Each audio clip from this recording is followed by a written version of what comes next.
নমস্কার বন্ধুরা, আজকে আমি এগাঁটি করছি তাজা লাল শাক নিয়ে চলে এসেছি।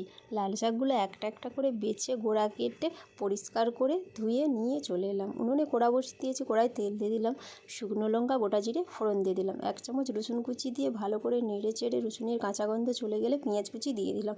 পেঁয়াজটাকে ভালো করে নেড়ে চেড়ে নিলাম, এর উপরে লাল শাকগুলো দিয়ে দিলাম, পরিমাণ মতো লবণ হলুদ দিয়ে দিলাম। এরপরে শাকটাকে আমি নেড়ে চেড়ে চাপা দিয়ে দিলাম।